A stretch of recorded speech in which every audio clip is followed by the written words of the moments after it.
comes to an education system, I want my children to have a biblical worldview, to understand that they were created in the image of God, formed and fashioned by Him in their mother's womb, that their names were known before He laid the foundations of the earth, the Scripture says, for His glory, for His purposes, that their life has meaning and purpose, but it's to bring Him glory. That worldview says that all knowledge, all learning, everything that we do is to bring Him glory. I don't want my children in an institution or a learning system that is teaching and training them that all of this exists for their glory and their benefit. We have a godly heritage and we are making a kingdom impact. And so we have the ability to ask the Lord exactly what He gave: favor and compassion. Lord, give our children favor and compassion in society. Help them in learning and the skill and all literature and wisdom. Give them understanding and knowledge. Help us so that we can stand and have an impact in the culture and society that we have. We've seen prosperous times as a family. We've seen struggles as family. But the Lord has always been faithful to provide for us when we put Him first. Right? Trust in the Lord with all your own heart and all your heart. Lean not on your own understanding. In all your ways acknowledge Him and He will direct your paths. So I'll tell you what, I have a friend who is a college professor. I won't say who he is, but anyways, he said in his classroom, the homeschool students are his best students.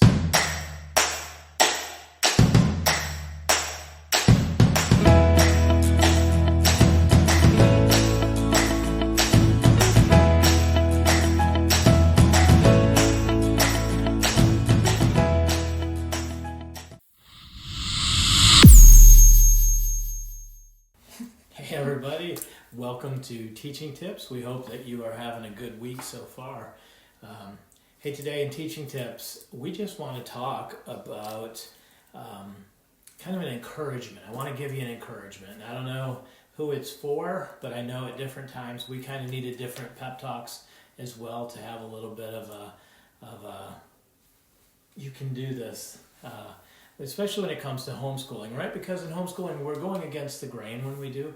It's so much easier to go along with the flow and follow the traditional routes as opposed to having to home educate.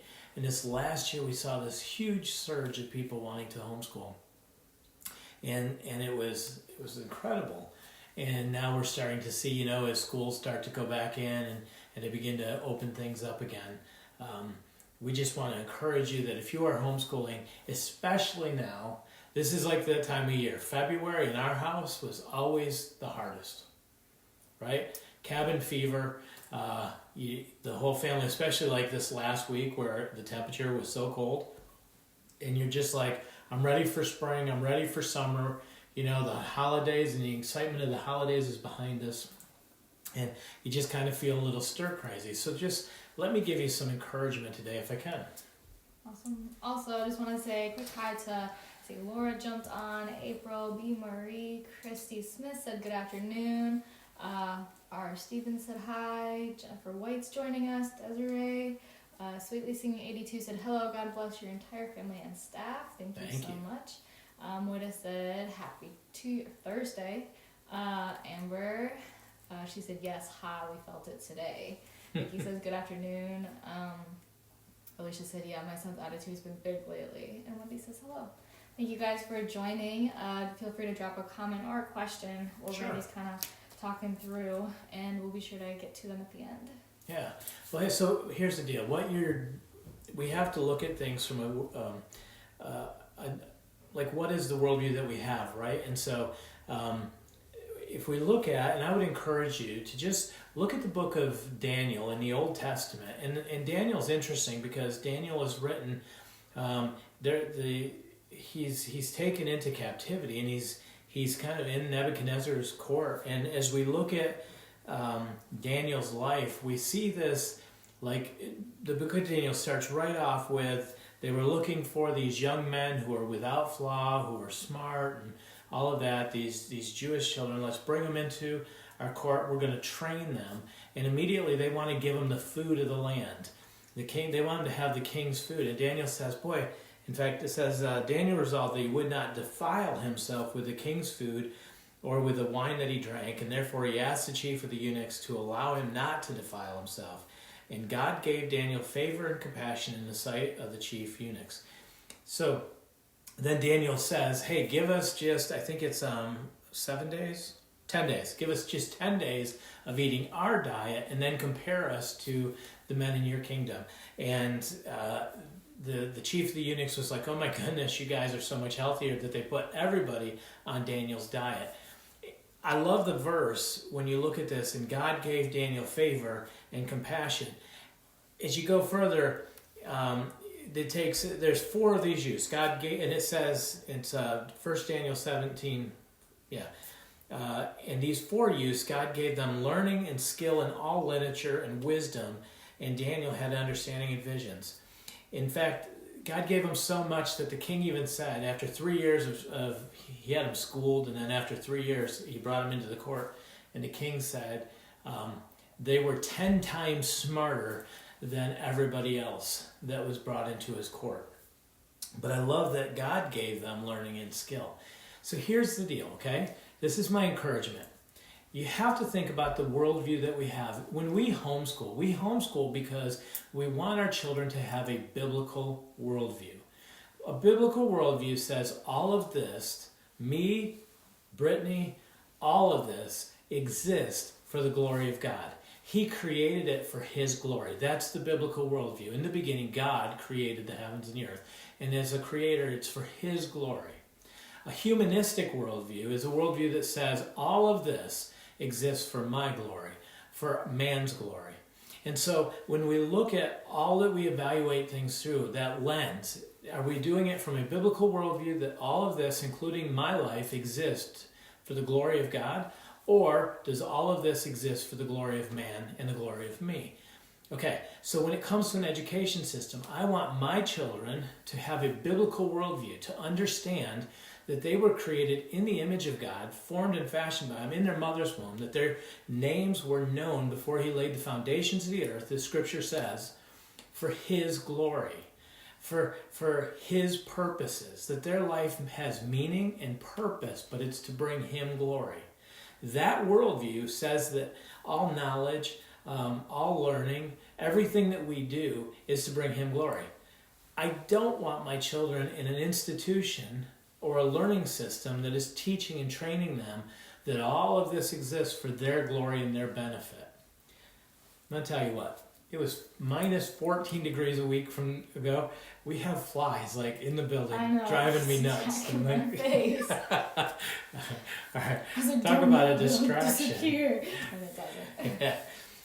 So when it comes to, so we're going like this, it's because of this stupid fly. We dance. And sometimes when we talk, we just start dancing. It's just... So we see this young man Daniel, right? And there's a prayer that he prayed in 2 Daniel 2. Now tell me, this is what I love about Daniel, is that he had such a biblical worldview. He says, blessed be the name of God forever and ever, to whom belong wisdom and might. He, God, changes the times and the seasons. He removes kings and he sets up kings.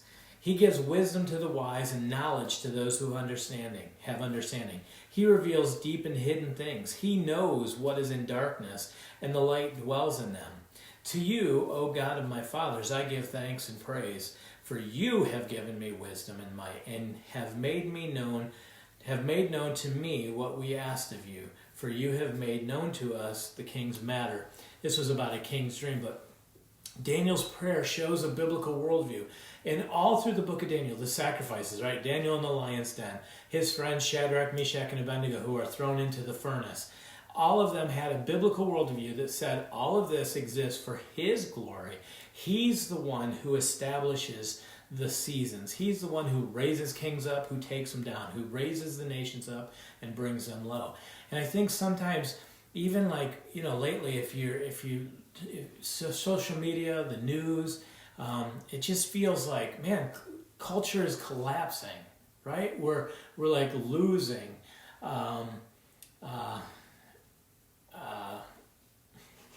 What? You remember when you were reading comments? I saw a comment, yeah.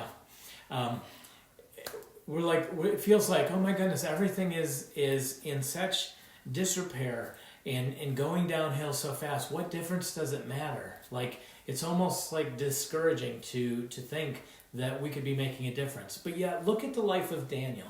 Daniel, who's taken into a foreign land, made a huge difference. What about Nehemiah? Nehemiah makes a huge difference. Or Elijah. And Elijah said, I'm the only one, Lord.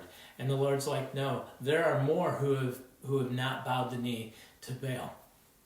In this journey to homeschool, we are training and preparing our children to be world changers. We're helping them to establish a biblical worldview that says all of this exists for His glory, including me, my life, and my efforts, and I'm aligning myself with a biblical worldview, as opposed to all of this exists to satisfy my needs, lusts, and wants, because it's for me. In a worldview that has that, we need the biblical worldview. We've been involved in homeschooling. I say we, my wife Kristen and I. Brittany is my daughter, if you're just joining us and don't know us. So Brittany is the fruit of homeschooling for us.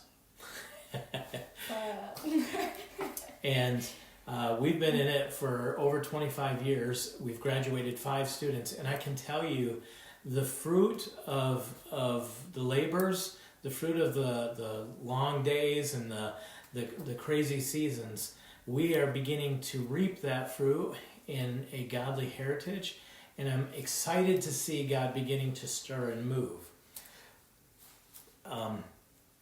When probably about 2 years ago, Kristen was diagnosed with breast cancer, and man, it rocked our world, and I remember feeling the Lord saying, this will serve you.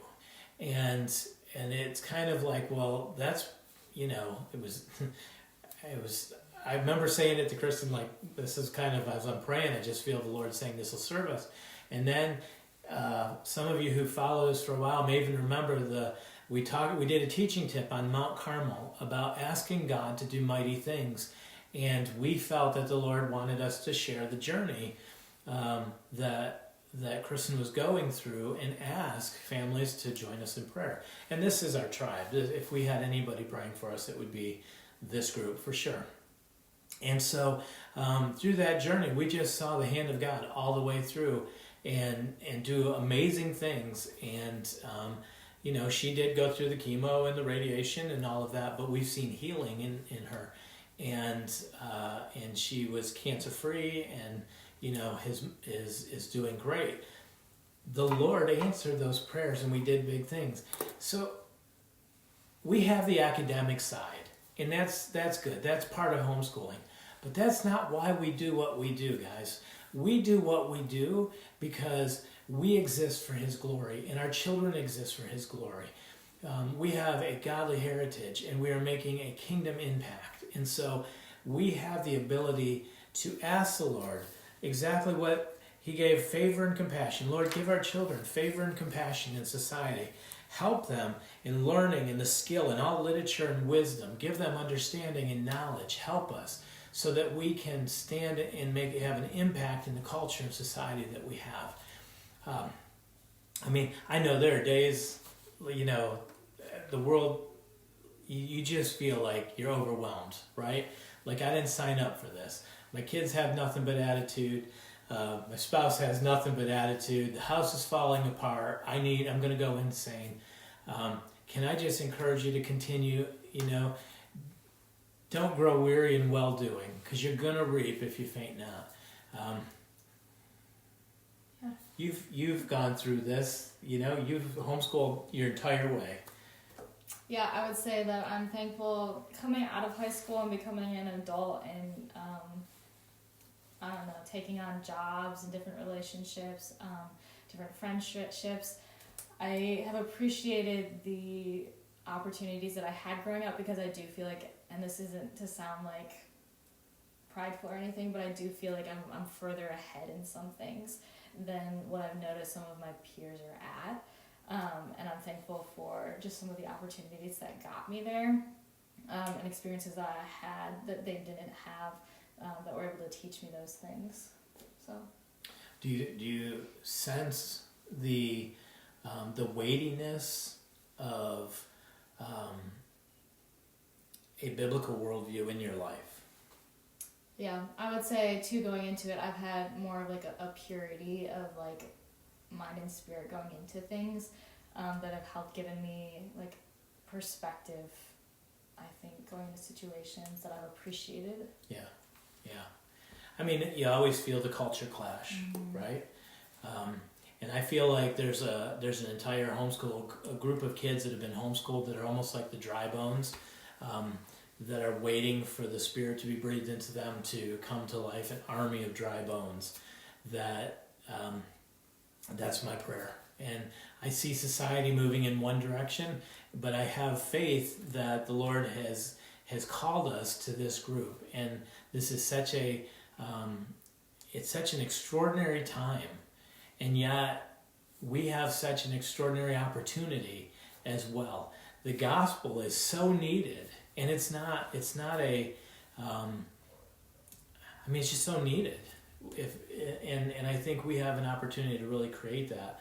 So sometimes we can get lost in the day-to-day, the disciplining, the child rearing, all of those things. But I think that there's such an opportunity to push through that and help our students understand that. Yeah. Do we have any comments? Or? Yeah, I'm going to lean forward and scroll up just a little bit. Rockdeb said, hello from Brazil. We love Masterbooks. If you could say hi, Joseph and John Rock. Hi, thank you so much for joining us today. Vicky said, right now I'm going through a Job time in my life, but I know just like Job, I will get to the end. We have a great book on that, Vicky. It's The Remarkable Story of Job, I think it is. Dr. Henry Morris wrote that book, and it will change your views on some things. I think it's a great opportunity. Yeah, Daisy Mom said, hi from Texas. Thanks for joining us today. Desiree said, amen. Thank you for the encouragement. Alicia said, I needed this today. Thank you. Laura Wisma said, so good. I wish I could push on reactions here, like heart, heart, heart. Thank you for this encouragement today. Let's see. Eden said, thank you. One of my daughters has been asking about going to public school, and I was honestly quite frustrated. Thanks for the reminder and encouragement. So let's talk about that a little bit. Let's break that down, okay? So there are times... Randy said, logging in late. Has Randy cried yet? I hope not. She said, Randy's a bomb. I wish he was speaking at conference. I haven't cried yet. I'm working on it. It's usually at the end with the wrap up. I'm usually working on it, yeah. You know, I understand the need for our students to want to connect to other students. And I think one of the things that we had to do was really explain to our kids the benefits of homeschooling. Like, you know, there are so many benefits, and there's a place where you almost have to just trust people who've been there before you, right? And so we would say, now our kids can see it, but I'd say, you know, because we pastored and everything, we'd say, you guys don't realize the pain that we're saving you. Like, you don't realize that you're not having to experience some things right now. So you guys can get your bearings, you can be stronger, you can have a stronger foundation, so that when you do face those seasons, you're stronger. And they would say they're missing out on things, but I think you would say now, in hindsight, what you think you missed out on. No, I didn't miss out. I don't think. There's been different situations, like, okay, so dating is one of those things that, like, everybody does it different, but we dated once we were kind of out of high school, and that was something that I appreciated because I was able to approach things way more healthy. And then even, like, when I had my first heartbreak, like, coming out of that, like, I wouldn't have been able to approach that healthily as, like, a high schooler or a young teenager. There was different moments like that. There were different moments with, like, friends or things that would happen that I was just able to approach things from a very different angle just because of the way we grew up. And those weren't things that I appreciated early on, but definitely things that I appreciate right now. Yeah. And I would say too, like, my mindset was always, you're like training for a championship fight. And when you're training for a championship fight, you're going to forego certain things in order to make sure that you're stronger and better and more equipped. And so that's this season of life. And we exist, a biblical worldview, we exist for His glory. All of this exists for His glory. And so we want to align ourselves with a biblical worldview as opposed to the humanistic worldview that says I'm missing out on all that the world has to offer. And we got to be careful that we don't get legalistic and we don't make that we don't overuse that. But that biblical worldview of you don't know, you are so special. For all of my kids, each one of them has a purpose. The Lord purposed them. And I can't get over that, saying that enough. I can't say that enough. No, I can't get over it. I can't say that enough. Every single one of them has a purpose. But they wouldn't have been born into our family. That's just the way it is. Right?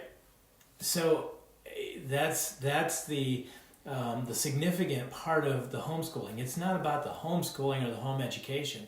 The other thing that I would say is I copped an attitude a lot of times when it came to the kids in school. So I would be very much along the lines of, you're a lifelong learner. We learn without walls. Anything like that would help kind of the kids get a little bit of a swagger that homeschooling was better than the alternative. And usually if somebody took that on, I was pretty equipped to deal with it, whether it was socialization. I think we have plenty of arguments to make for homeschooling. Brandon would always be like, someone would oh, you homeschool? He's like, yeah, I do. He's like, and I get to wake up at this time. I do school for this long. And then we get to go on all these trips and do these special fun activities. You were the one missing out. Thank you. Yeah. Sorry they put you in a box like a cow all day long. Okay, we'll stop. Anyway, was this a thank you for this encouragement? My family needs this right now. And ask for prayers during this time. But wait, I want to address some of them. We got time, right? Mm-hmm. Yeah, okay. So what's that? We're going through a hard time financially. Can't afford, wants to go back to work. Yeah, Melissa, we will pray. Let me tell you what, the Lord, when He calls us to something, He is always faithful to provide for that which He calls us to. And there's a leap of faith and a step of faith there. A biblical worldview, just like Daniel, if you read through Daniel and you begin to see, wow, Daniel had to face challenges that actually, his life was on the line, and he wouldn't compromise because he continued to keep God at the center of everything and say, I exist for His glory. And my encouragement, we've seen prosperous times as a family, we've seen struggles as family, but the Lord has always been faithful to provide for us when we put Him first. Right? Trust in the Lord with all your own heart and all your heart. Lean not on your own understanding. In all your ways, acknowledge Him, and He will direct your paths. And sometimes we've seen Him do amazingly big things. I didn't say bigly things. I said amazingly big things. Yes.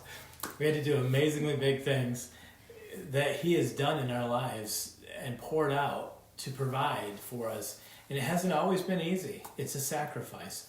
But at the end of the day, I've always felt like I will stand accountable to the Lord for the things that He's allowed me to steward, one of those being my children.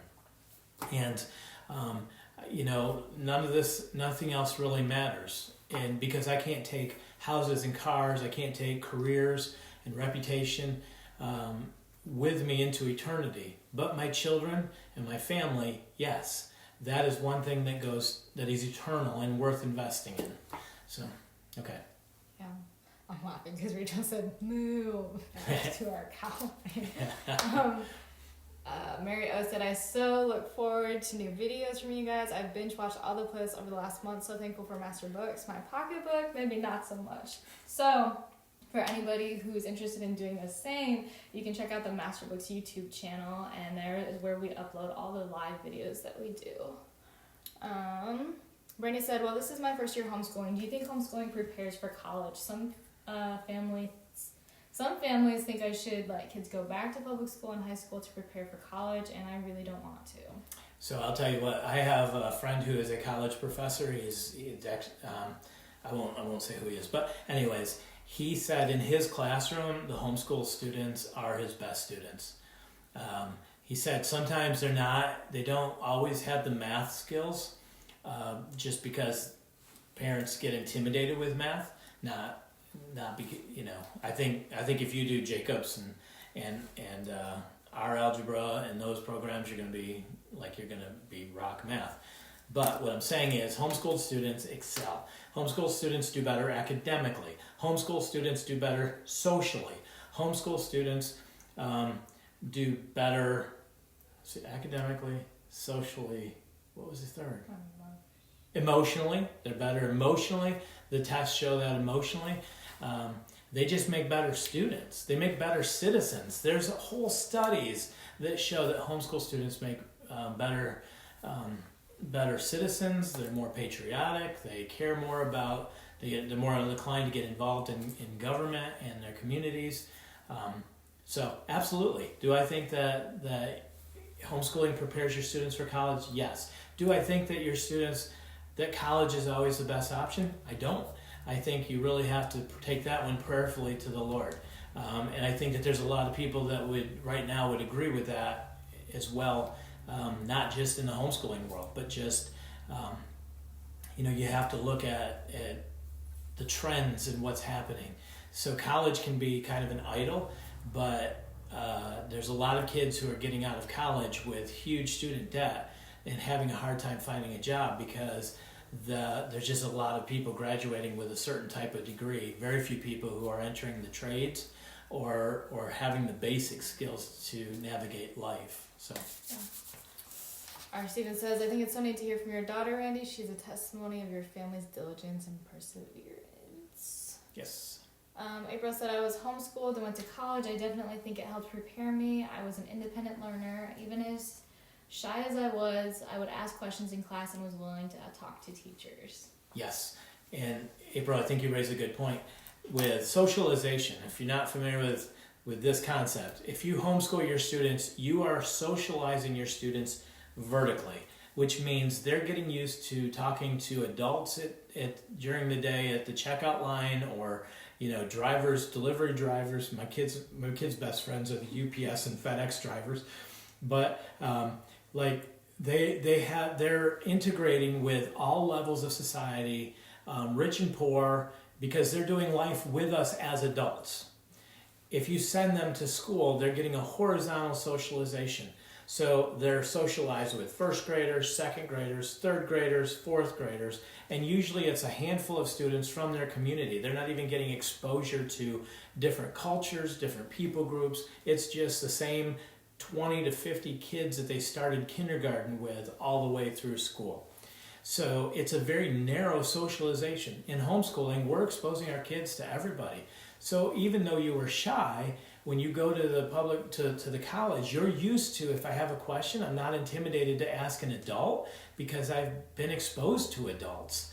And so that's the beauty of homeschooling, is the vertical socialization as opposed to being locked in a box of just one age group for the next 12 years. Yeah. Okay. I think there were moments too where you and Mom were really good at encouraging us to kind of step out of our comfort zone a little bit. Like you would put us in like safe places that we could test that and test our comfort zones. And so I can remember I went to camp for a couple of years, and I was doing a drum track, and they would call people up, and I would sometimes be the only one to go up and try things out, or the only one that might ask a question. And I grew a lot from that. So I think you guys were like really intentional and good at that. So Yeah. Something that I appreciated. Let's see. Ashley said, yes, definitely needed this right now. I constantly question my decision to homeschool, but I know that it's best. I appreciate these lives because I need constant reassurance that that's where we need to be. I think in the early days, it was tough because you're like, man, I hope this works. I hope we're not messing our kids up. We've been at it long enough. We've seen enough families go through it that, it's not the perfect, right? But we've seen that it works and that it's worth the sacrifice if you're committed to it. Yeah. Mona said, yes, Answers to Homeschooling is a great book. I think Desiree had recommended it a little bit earlier. She said, helped me during a season of no's I was receiving from anti-homeschoolers. Desiree said, Amen, God has provided for us as well. And it doesn't mean it has been easy, but that has helped us trust him. Laura Wiersma said, oh my word, my daughter just skipped into the house with our long-awaited new Masterbooks catalog. My heart rate just skyrocketed. We should have a Zoom tea time with the Wiersmas. Yeah, because it was the Wiersmas where Laura promised her daughter that they wouldn't look at the catalog until it came in the mail and they would do a tea party. Yeah, so let Brittany know and we'll do tea. We'll call them. Let me know. Message me. Mandy said, I believe Randy did an interview with a college professor at some point. They're smart. Yes. Yeah, Dr. Dale Callahan. And I love his input and the things that he brings a lot of wisdom because he's been in a university system for a long time. And we've had a student that went through university. We saw the benefit of it. But then we've had students who have gone through careers in different ways and accelerated faster. And so we're excited by that too. Yeah. B. Marie said, I have heard that echoed so many times. As we get ready for high school, I've heard so many testimonials about college. Anna said, today was one of those difficult homeschooling days. This made me cry. Thanks for the support. Awesome. Jennifer said, this next year will be our first year homeschooling or having a kid in school, period. I'm a bit anxious about it, but the more I look into this curriculum and learn and see more about it, the less anxious I'm becoming. And Jennifer, if you potty trained your child and you taught them how to sleep in a bed by themselves at night and you taught them how to walk, like these are some of the biggest things in life that we need. The ability to use a potty is probably one of the biggest skills we need in life. You can certainly teach them how to add 2 + 2 = 4 or how to read a book. Like, nothing to be worried about. And let me just tell you, there are going to be rough days, right? Life has rough days, but it is so worth the effort. And my kids are my best friends. We all grew up together. Even my younger kids, even though I'm 50 years old with an 11-year-old son, because we have 9, we are still growing up together. We are still learning together. And of course, when my kids move on and they go do other things, it's always heartbreaking because I'm always the kid who's left on the playground alone. Someday I'll be the 60-year-old, 65-year-old man sitting on the slide or on the swing set waiting for my kids to come play. He does that. The first time, oh my goodness, the other week he goes, when you're like a little girl and you're walking next to your dad and you're skipping along holding hands, and then you just look back one day and your little girl's gone. Your hands just swinging. I was like, I started crying. I was like, why do you do that to me? Jennifer said, my kids are in elementary school and do so well talking to adults. They're on first name basis with our librarian. Yes. I went to public school and was always so afraid to talk to adults because I just saw them as an authority figure. Yeah, and wait till you see your children get to the age where they're actually in a career. Like, it is so awesome to see your kids actually like engaging with adults like they're one of them, as opposed to looking for other kids their age to hang out with. That's life, right? I mean, you can gain so much from different people groups, even younger people. So I love that about homeschooling. Yeah, some of my best friends, I'm 22, I'm about to be 23. Some of my best friends are like way younger, and some of my best friends are like in their 30s. Right. So, let's see. K-Story said, I needed to hear this today. We have a strong-willed 6-year-old. Today I was feeling like I was failing as a homeschool mom. Thank you all so much for the teaching tips. Awesome. Carissa Clark, just another testimony that the Lord does provide for us. That meant that we had to move to another state to afford living on one income. God finds a way. He does. All throughout Scripture, there are examples of people who stepped out in faith and God provided for them. And if He's calling you to do something and you know that, make His will your priority because He will always provide. Yeah. Okay. Miranda said, hello from Cornwall, UK. We are really enjoying Masterbooks. Just sad we can't buy the books in the UK. Yeah, see, we had UK suppliers, and it's just been tough because of COVID and bookstores and that. But we do offer the digital, and we try our hardest to make sure that those stay as affordable as possible so families who are overseas can purchase. Yeah. Leslie said, this day is so timely. We are really going through a real character growth period with our middle schooler, and I'm totally having him copy the book of Proverbs. Thanks, Randy. But I'm so grateful that we can work through it. I couldn't imagine him being in school not being able to just work through it. We just had one of my sons just wrote the book of Proverbs, and he started out not enjoying it very much. And by the end of it, he was funny because he was like, I'm actually much wiser now, because he's kind of a character anyways, but he's like, I actually do feel much wiser now that I've written that book. And he's been actually applying some of the things that he's gotten. And we had the debate. It's discipline, it's training. It's not punishment. We're going to look at we're going to the book of wisdom to look for wisdom. And Yeah, and I can say personally that I've written the book of Proverbs. I just did it once because I'm a quick learner. But it wasn't something that I ever, I didn't like doing it first, but at the end of it, you're like, and scripture softens your heart. So by the end of it, I memorized a lot of scripture sitting there at the table. I was one of those that look at the word, write the word, look at a word, write the word. I wasn't good at the phrases. Anyways, Desiree said, my 13-year-old already thinks he's an adult. Lindsay said, furnace guy comes and the kids hear their dad calling him by name and talking to him. Pretty soon our kindergarten boys are out there calling him by name to converse to. She said, best form of socialization for the win. It really is. Shayna, I hope that's how you pronounce your name, said, 9th year homeschooling mama here. I can attest to all that you are saying. There's no greater blessing. So thankful for your continued encouragement. We love masterbooks. Awesome. We appreciate that. And we appreciate this tribe that God allows us to be part of. And this is an extraordinary time. And we are extraordinary people, all of us, called to an extraordinary purpose. I believe that this is a remnant that God has called us. In Moses' day, they were murdering young boys because they were afraid of them. In Jesus' day, they were murdering babies because they were afraid of what was happening. And I think you see a significance of trying to wipe out a generation because something big is coming.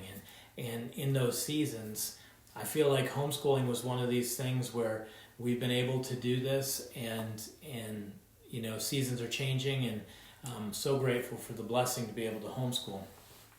And then to be able to produce a curriculum that points children to the biblical worldview, that God is the creator, and that we don't have to compromise our worldview, and that we can make, we can help that framework, that biblical worldview framework, that all of this exists for Him and His glory, and that we are all working to bring Him glory. I think that mindset helps us, even in the middle of the we can kind of put that aside and say, all right, Lord, for your glory today, this is what we're doing. We're homeschooling for your glory. And even though it's not necessarily always easy. So, good. Awesome. All right, guys. Well, hopefully this was helpful. Just to remember us. UK homeschoolers were under Yes. by government bodies. Yes, Kraft, can I ask you to remember us UK homeschoolers under scrutiny by government bodies? Absolutely. So, let's see, Melissa Rose, I'll add to this because sometimes people don't understand. So how do you break down the writing of the book of Proverbs? Okay, so the book of Proverbs was written, right? It was training for young kings, like nobles, like you have them do training. And so when there's a heart issue present, now we don't do it because you didn't, something minor, that's not what we write the book of Proverbs for. There's a heart issue that has to be present, like lying or repeated rebellion, something that we see we're lacking wisdom. So what do? We go to the book of wisdom if we lack wisdom. Writing Proverbs gives us an opportunity to really have to get involved. There's 31 chapters of Proverbs. Depending on your student, I have one student who can write Proverbs in 2 days, and he's very good at it. I have another student that took closer to a month, and it can be very challenging.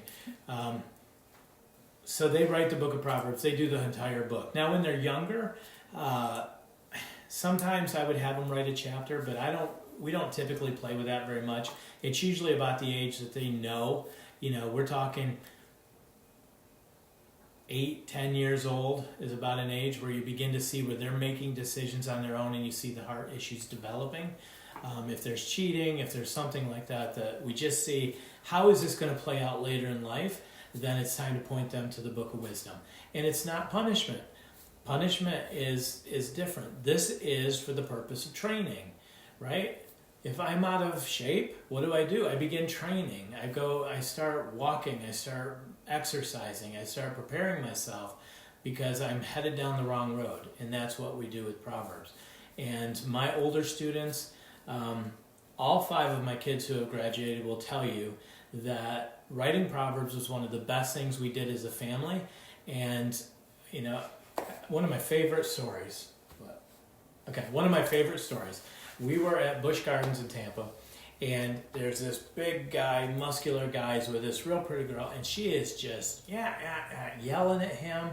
And I look over at my boys, who are probably like 10 and 12 at the time, and they're going like this. Not to them, but like secretly to him. To each other, and I look over and they do this, and I knew exactly what they were doing. They learned about it in Proverbs, like a fine gold ring in a swine's snout is a beautiful but contentious woman, and that's what exactly they had called it. They said that's what she looks like right now, a fine gold ring in a swine's snout. I just love that, not because she was acting that way, but because they had taken something from Proverbs, immediately recognized, and they could apply it. So that's my funny story. And I had to write it in cursive, which helped my handwriting considerably. Yes. After 31 chapters of Proverbs, your cursive looks pretty great. Pretty good for some of you. Yes. We had a couple more, I think, come in. Well, was there a couple other questions? Or no? Okay. Some comments, but no questions. Okay. All right, guys. Well, hey, God bless you in your journey. Remember, spring and summer are coming. The weather is going to get better, especially for those of you in the north. We feel your pain when the temperature dropped and the snow came. We went into post-traumatic snow disorder, where it was like, oh no, it's 4 months of being housebound, wet feet. No sun ever again. Cook the rabbit, whatever. It was bad, psychologically bad. So when the sun came out, it was like, oh wow, okay, it's not as bad as we thought it was. But okay, guys, I'll say it again. God bless you guys. Have a good weekend, and we pray God's blessing on you and all that you endeavor to do. Remember, this all exists for His glory, and that's what we do. All right. Bye. Bye-bye.